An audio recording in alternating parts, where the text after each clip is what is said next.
pratique, et je vais vous dire pourquoi à pratique, une solution ambitieuse qu'on veut mettre en œuvre. Voilà. Au cours des dernières années, l'État algérien a initié de nombreuses réformes, des décrets, des textes, des directives et même des lois qui vont avoir un impact très important sur la gouvernance de l'État. Ça, vous le savez très bien, tous les textes qui ont été publiés, les discours, les conférences, les rencontres, etc., c'est la gouvernance de l'État qui est en cause. Cet impact dont je parle va affecter toutes les structures de l'État. Ça commence par les ministres jusqu'à la plus petite entité gouvernementale, que ce soit un hôpital, une université, un centre comment dire, un centre de comptabilité quelque part, tout le monde est affecté. Et ça va même affecter les citoyens, parce qu'une bonne gouvernance, c'est un impact en principe positif sur la vie du citoyen. Mais, le gros mais, il est là. Signer des textes, faire des discours, faire des conférences, organiser des séminaires, c'est très beau. Mais, si on ne met pas à niveau les personnes qui sont censées appliquer ces textes, ça va être l'échec total. Donc, ceci, la mise à niveau, donc ceci pose toute la problématique de la formation du personnel, à tous les niveaux, de la plus petite structure jusqu'au ministère. Des gens doivent être formés, mais une formation de type efficace. Ce qui va être affecté, c'est d'abord la gestion. Mais quand je dis la gestion, je parle de la gestion au sens large du terme. Est-ce que vous m'entendez là? Oui, très bien. Oui, oui, on vous Ok. entend. Donc la gestion, aucun problème m'arrêter hein, si les choses ne sont pas claires. Donc la gestion, mais j'entends par la gestion au sens large du terme. Gérer du personnel, gérer de la comptabilité, gérer des magasins, etc., gérer des projets, tout ceci va être affecté. Donc, la gestion au sens large du terme constitue une dimension à laquelle il faut porter une attention plus que particulière. Mais, on ne peut parler de formation si on ne tape pas d'une dimension nouvelle qui est l'introduction des nouvelles technologies. Donc, fortement impacté par l'introduction des nouvelles technologies, la pratique de celles-ci, c'est-à-dire la gestion, s'est totalement métamorphosée. On ne peut pas parler de gestion si on fait abstraction des nouvelles technologies de l'information. Ça va être très clair. Ok. Dans un monde nouveau, qui m'a jasé le jadida, dans lequel les tâches routinières et répétitives sont confiées à des machines de plus en plus, entre guillemets, intelligentes. L'humain doit redéfinir son rôle. Tout ce qui est répétitif, tout ce qui est mécanique, tout ce qui est routinier, ces tâches vont disparaître les unes après les autres. C'est la machine qui va faire le travail. La machine n'est pas intelligente, mais la machine sait mieux faire que l'homme, ce qui est répétitif et qui est routinier. Donc, le rôle de l'humain va changer complètement. Donc, il y a des métiers qui vont disparaître. Mais il y a des métiers nouveaux qui vont se créer. Mais les métiers nouveaux qui vont se créer sont des métiers qui vont faire appel à l'intelligence humaine, qui vont faire appel à des qualités purement humaines que la machine n'a pas. Donc, une redéfinition des tâches, une redéfinition du rôle de l'humain dans la société. Et ceci, bien entendu, va concerner tous les opérateurs de l'État. Mais dans un pays qui me bled, où on a une lourde bureaucratie, où l'outil principal de la gestion reste le papier et le registre, la gestion automatisée va apporter des bouleversements majeurs dans la pratique, dans la majorité des métiers. Vous savez, chez nous, tout est paperasse, paperasse, registre, paperasse, registre. Le personnel, l'administratif passe son temps à faire des opérations qui sont tout à fait répétitives. Cela, on n'en veut plus. En tout cas, il n'y en aura plus. Il est très clair, le rôle de l'opérateur humain va changer complètement. Malheureusement, on accuse du retard. Il faut y combler, et notamment par, justement, le projet dont on est en train de parler. Il faut un système de formation qui soit évolutif, c'est-à-dire qui tienne compte des changements dans la société, des pratiques. Il faut qu'on ait un système de formation qui soit permanent. Il faut qu'il tienne compte des nouvelles réalités économiques. L'Algérie n'est pas seule. Elle fait partie du monde qui est en train d'aller de plus en plus vite. Donc notre formation doit suivre le rythme. Et sinon, parfois même le devancer. Nous, Enfin, on a une chance d'une certaine façon, on a une expérience en Algérie de plus de 20 ans, sinon je dirais même 30 ans. Ça a commencé dans les années 90. Nous avons une riche expérience en matière de mise en place de solutions de gestion informatisées.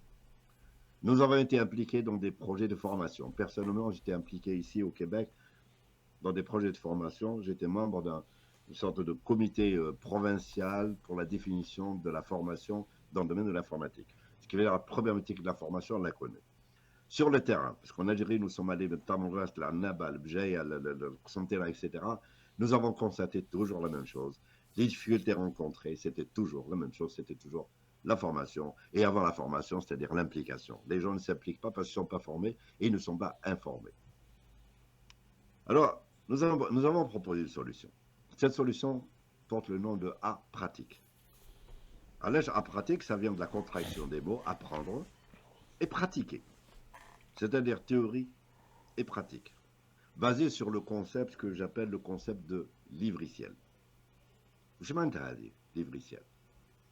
Un livriciel, c'est un livre. On l'a compris. Quelque chose de traditionnel, de classique, un livre avec des textes, avec des explications, avec des exercices.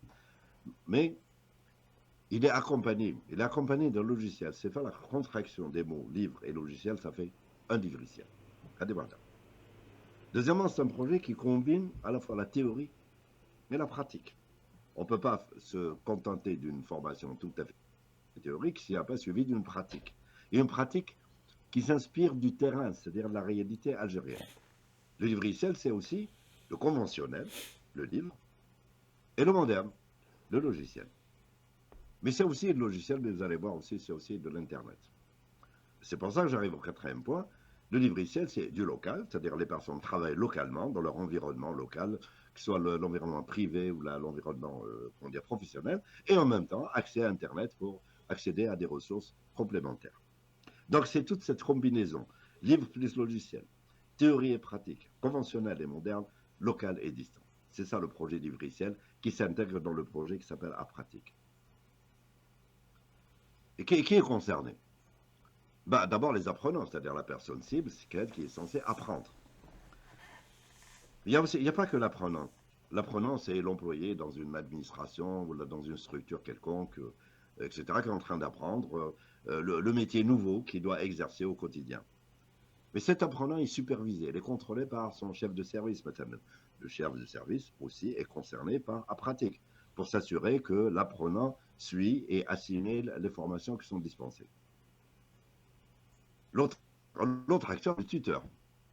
Le tuteur, c'est celui qui s'occupe de la dimension pédagogique, qui peut concevoir des cours, qui peut répondre à des questions, qui peut bâtir un système d'évaluation. Il y a l'auteur. L'auteur, c'est celui qui a fait la conception pédagogique au départ.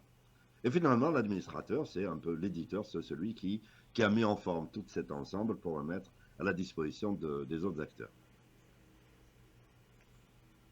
Donc, l'apprenant, c'est la personne qui apprend au moyen du livre et de l'accès distant. C'est la personne qui pratique ce qui figure dans le livre au moyen d'un logiciel local. C'est un logiciel qu'elle a chez elle ou là dans son bureau. Le superviseur, c'est le responsable administratif de l'apprenant qui supervise le travail de ses apprenants.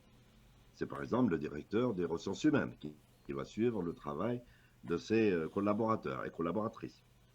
Le tuteur, c'est celui qui, à distance, assiste les apprenants, qui peut répondre à des questions auxquelles les apprenants n'ont pas eu de réponse. Le tuteur, c'est celui qui valide et complète l'évaluation. L'auteur, c'est celui qui a fait la réalisation pédagogique du cours. Et finalement, l'administrateur, c'est la dimension technique, ça c'est un peu nous, c'est la personne qui assure la mise en forme et la diffusion des cours à travers Internet et à travers le livre. Alors, quel est l'avantage? D'abord, l'ambition, c'est très ambitieux, ça ne s'arrête pas à la gestion, c'est la prise en charge de tous les métiers liés à la formation. C'est la réduction des coûts de formation. Je donne un exemple. J'ai fait un calcul du ministère des Finances il y a quelques années pour essayer d'évaluer le coût de la formation. Le coût moyen, le coût de formation pour 5 jours d'une personne, en moyenne, Parce qu'il Ouais. y en a qui viennent de Tamarras, mais il y en a qui sont à Alger directement. Ce n'est pas les mêmes coûts parce que quand je dis des coûts, c'est les coûts de transport, l'hébergement, la restauration, la formation, etc. etc. Oh, C'est à peu près 200 000 dinars. ouais. Maintenant, voyons voir, qu'est-ce que ça représente en termes globalement. Si je prends le cas des EPA, qui sont une cible privilégiée pour nous, les EPA, ce sont des établissements publics à caractère administratif. Il y en a à peu près 9 000. 9 000. Les lycées, les hôpitaux, les centres de santé, comment dire, les lycées, etc., etc. 9 000. Mais si je prends le cas d'un établissement simple, mais prenant un hôpital, parce qu'on connaît bien les hôpitaux, l'hôpital fait en moyenne 500 personnes. Il y a des médecins, des infirmières, des administratifs, des magasiniers, des informaticiens, etc., etc. Si je suis pessimiste et je dis sur les 500 personnes, 20% font de la gestion. Gestion au sens large du terme. Hein. 20% de 500, ça fait 100. 100. Déjà, si je prends 500 hôpitaux, il y en a un peu plus d'ailleurs, 500 multiplié par 100, ça fait déjà 50 000 personnes qui sont concernées par la gestion. Mais si je rajoute les autres secteurs, l'enseignement supérieur, etc., on est largement, largement au-delà de 100 000 personnes concernées par la gestion, et une gestion qui est en train d'évoluer à la vitesse grand V, il faut les former. Formation permanente. Donc, on parle de centaines de milliers de personnes. Maintenant, si je dis 100 000 personnes, et que chaque personne me coûte 200 000 dinars, dès lors, ça va être comme, c'est des sommes astronomiques. Donc, solution, il n'y aura pas de formation. Ils vont faire du saupoudrage, formation mécano. Donc, là, ce qu'on prétend avec notre rapport, c'est de dire, bon, les coûts hado, c'est des coûts ridicules et il faut changer de méthode. L'approche ADIC est tout à fait fausse parce que, ne serait-ce que sur le plan purement financier, elle est impossible à prendre en charge. Deuxièmement, notre méthode, puisqu'elle combine un peu d'informatique, du traditionnel, etc., ça permet à l'apprenant de suivre la formation à son rythme. Telle personne a besoin de 10 heures, 10 heures, ça suffit. Pour d'autres personnes, c'est peut-être 50 heures. Mais c'est pas grave, elle mettra 50 heures, mais on aura atteint des objectifs pédagogiques. Et si on va plus loin, et on se dit, tiens, on veut faire une analyse de la formation au niveau régional ou la nationale, il y a des possibilités, puisque c'est informatisé, de faire un système de consolidation de la connaissance au niveau régional ou même national. Et d'évaluer justement le contenu de la formation. Mise en œuvre. On pense, moi je serai à Alger le 19 avril, justement on va parler avec Faiza dans un petit moment, nous pensons organiser un séminaire pour présenter la version de la pratique, la première version qui est 1.02, parce qu'il y a eu déjà 1.01 il y a quelques mois, mais à cause du temps qu'on a perdu avec le Jnara, je dis Jnara, je suis gentil, vers la santé, ben on a perdu 7 mois. Et là on a repris le projet, donc c'est la version 1.02. Donc le séminaire, nous allons présenter l'approche et le contenu. Le projet, on va le présenter en avril, donc la semaine du 21 avril. Ensuite, juste après ceci, nous allons diffuser, faire une diffusion restreinte, c'est-à-dire qu'on va identifier, je ne sais pas encore, une cinquantaine ou peut-être une centaine de personnes auxquelles on va distribuer gratuitement une première version. C'est une distribution restreinte pour évaluation, pour critique, pour commentaires, etc. Mai-juin.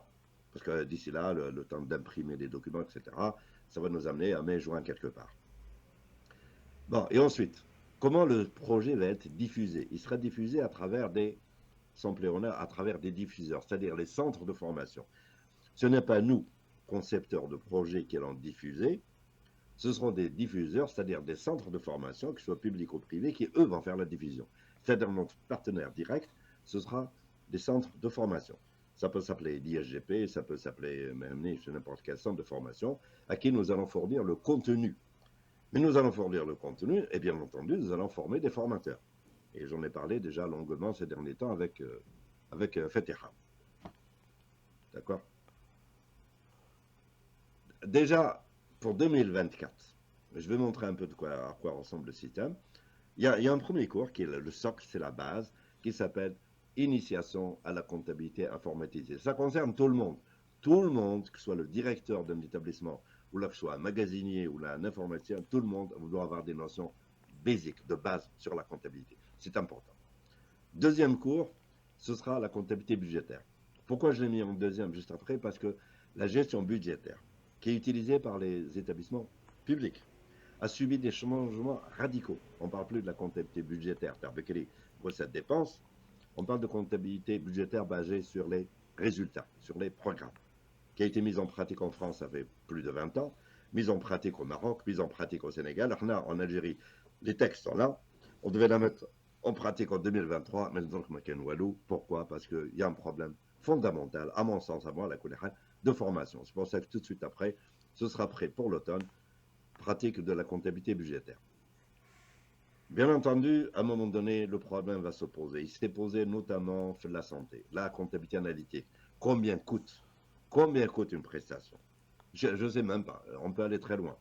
Lorsque l'administration me délivre, je ne sais pas, un acte de naissance dans la mairie, c'est une prestation.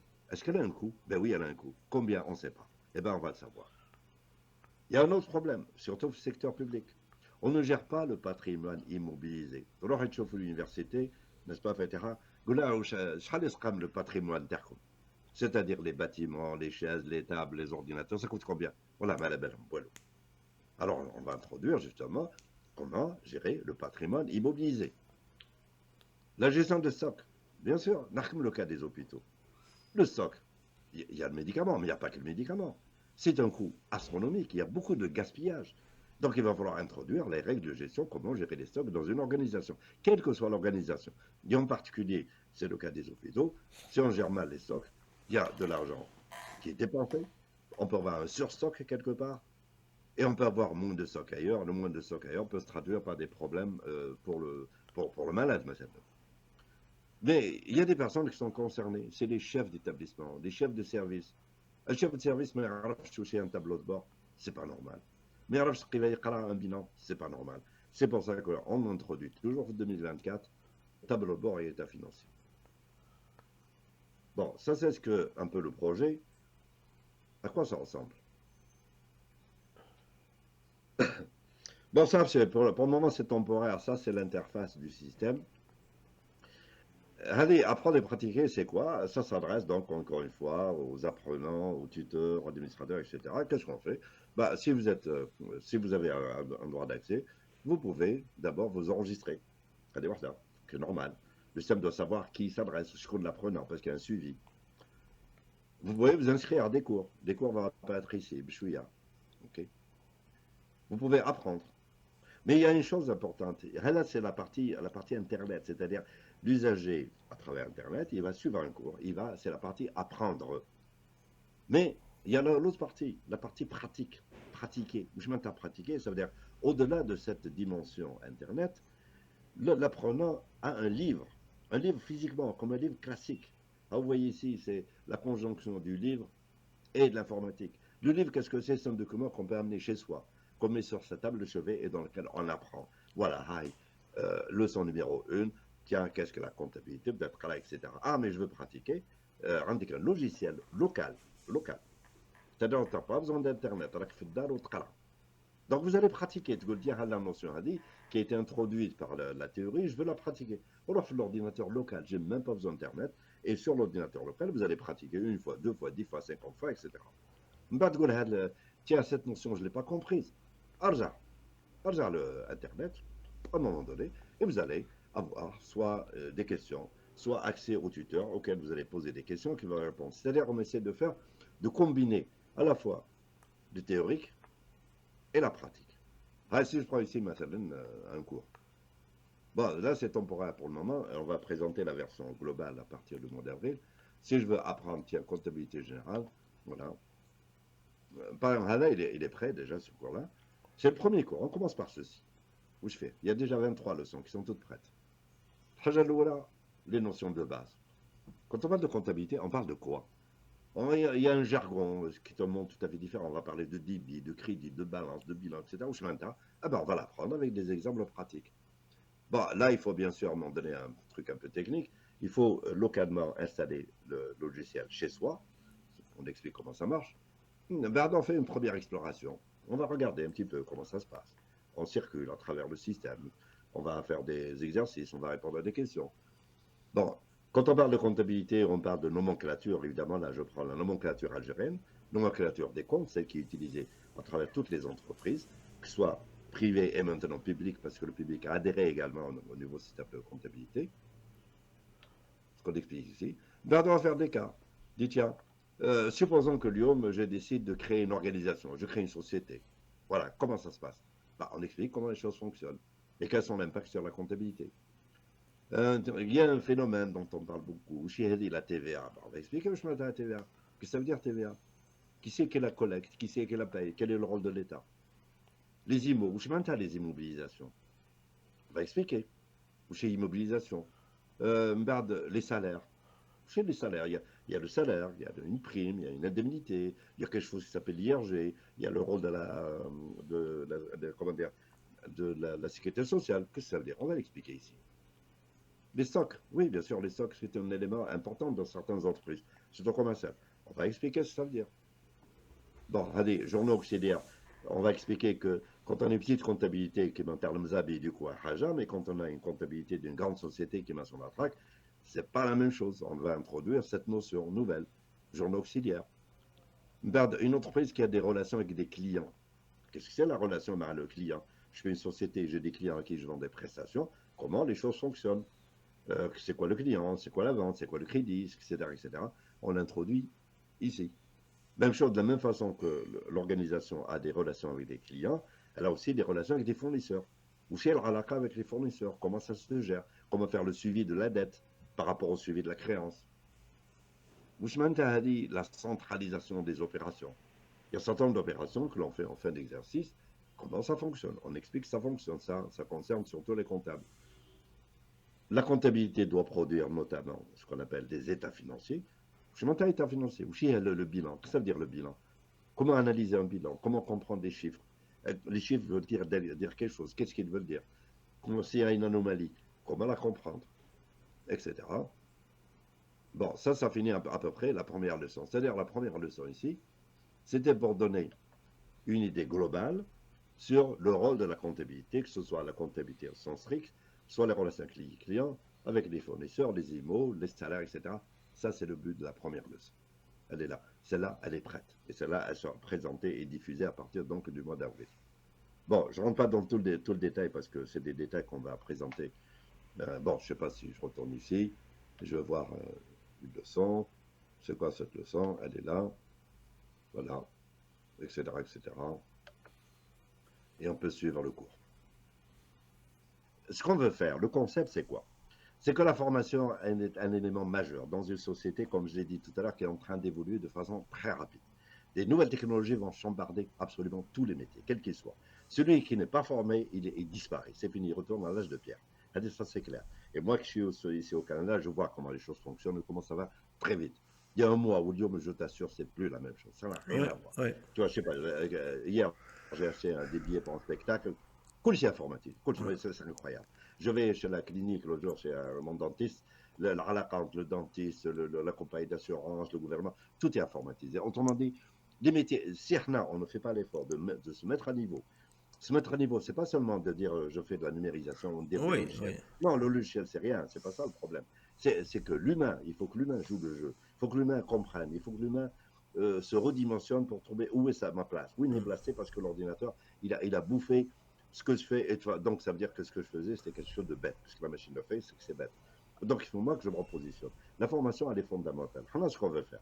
On veut, c'est ce que je discutais avec Fatira ces jours-ci, dans un premier temps, j'ai dit, on a une cible qui s'appelle le personnel du secteur public, qui est immense. Tu prends juste la gestion budgétaire. C'est une calamité en Hasselin Ferra, qui m'a dit qu'il devait la démarrer en 2023, Ouais, ouais. avant la en 2025, on me dit parce que parce que les gens n'ont pas compris le vent. Et même ceux qui en font. Maintenant, ce qu'on veut faire. Là, je parle de la gestion, mais je parle de choses que je maîtrise et pour lesquelles on a des cours, on a le logiciel. Maintenant, on va se positionner comme structure de conception de contenu. Structure de conception. Nous ne serons jamais une école. Ce n'est pas nous qui allons former les gens. Nous allons fournir le contenu à des diffuseurs, à des centres de formation. C'est eux qui font la diffusion, pas nous. Maintenant, on a qu'un exemple. L'État a besoin de formation. Qu'est-ce qu'il fait? Il se retourne vers des gens dans ce métier. Je prétends que ce sera notre métier. Nous sommes éditeurs. Mais là, on n'a pas la science infuse, on ne sait pas tout. Autant il y a un professeur. Tiens, par exemple, Hossein, tu as ton ami spécialiste en traumatologie. Oui, Bon, c'est un éminent professeur en d'accord. traumatologie infantile. Bon, Ouais. voilà un monsieur, traumatologie, c'est pas mon domaine, j'y connais rien, mais lui, il connaît ça. Où est-ce qu'il fait? Il est auteur, il a conçu un cours. Ce cours qu'il a conçu, on a comme comme gestionnaire, comme éditeur, nous allons le mettre en forme et le diffuser. Autrement dit, à un moment donné, nous allons faire chercher des auteurs. Si un auteur, quel qu'il soit, il a un cours, il veut que je vais le diffuser. Évidemment, il faut qu'il y ait un potentiel. Le cours a un potentiel, il y a une clientèle identifiée. Là, on le met sur la plateforme, on en fait un livriciel, transformer le cours, peut-être un polycopier, transformer un livriciel et diffuser. Maintenant, on parle d'Algérie. Oui, l'Algérie, c'est très important. Tu me parlais d'Afrique. Je sais très bien que je connais très bien l'Afrique. J'ai été au moins dans 7 pays africains. Le système comptable africain, je connais très très bien. J'ai beaucoup travaillé avec eux. Donc, à un moment donné, les plateformes, les contenus, parce que la plateforme, c'est le Ouais, contenu qui va changer. ouais, Bah, s'il y a des auteurs qui soient de chez nous, ou l'africain, ou ouais, même des auteurs canadiens, j'en connais ici, on peut diffuser, autrement dit, se donner une vocation, encore une fois, the limit is the sky, ouais, une vocation internationale. ouais. Soyons ambitieux, et je pense que Fatiha est plus que d'accord avec moi.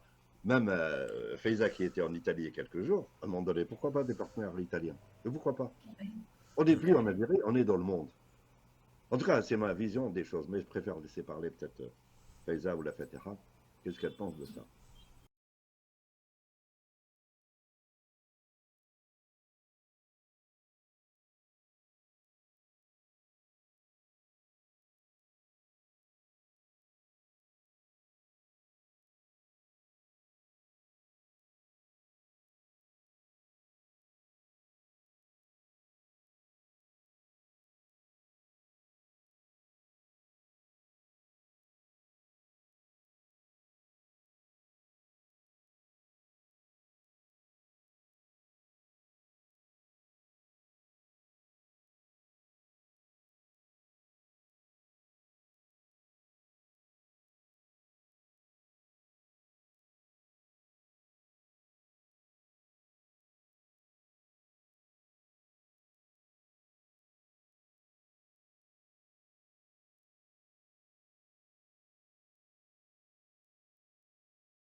100 000 personnes à former, multiplié par 200 000 dinars par personne, je ne sais pas ce que c'est, mais c'est le budget de l'Algérie qui va y passer. Ce qui fait que la formation est C'est impossible, c'est impossible. Ok. Et là, raisonnons autrement. Disons, bon, le libriciel, c'est le coût d'un livre. Libriciel, c'est quoi? C'est le livre que tu as physiquement, c'est l'accès à Internet que tu as, et c'est le logiciel local que tu as. Tout ça, ce trio-là, imaginons que ça coûte, bon, 10 000 dinars. C'est rien 10 000 dinars par individu. C'est rien, 10 000 dinars. Tu as un établissement qui a 50 personnes par 10 000 dinars. C'est rien du tout. C'est rien. Donc on n'est plus en train de parler de milliards, on est en train de parler de quelques bricoles. Ça veut dire que tout le monde a gagné. Tout le monde a gagné. Là, évidemment, l'intérêt, c'est de créer la structure, de diffuser et de faire quelque chose de pérenne, là, qui va tourner tout le temps. On va essayer d'identifier des auteurs. C'est ça qui est important. Il faut qu'on Algérie, les gens en Algérie, il y en a, c'est pas ça qui manque, qui ont des connaissances, qui disparaissent, ben, ces connaissances, on va les traduire sur la forme de cours. N'importe quoi, même sur la discipline. Là, on parle de gestion, mais allons plus loin. N'importe qui a un cours susceptible, soit même de la culture générale à la limite, pourquoi pas? On le diffuse. C'est le mal. Faire de la société algérienne une société savante. Apprenante. Apprenante et savante. Apprenante et en évolution, perpétuelle évolution. Exactement. Là, je pense qu'on était tout à fait d'accord là-dessus. Ça va, Madame Dahiman, c'est ça? Dahami. Dahami. Oui. Madame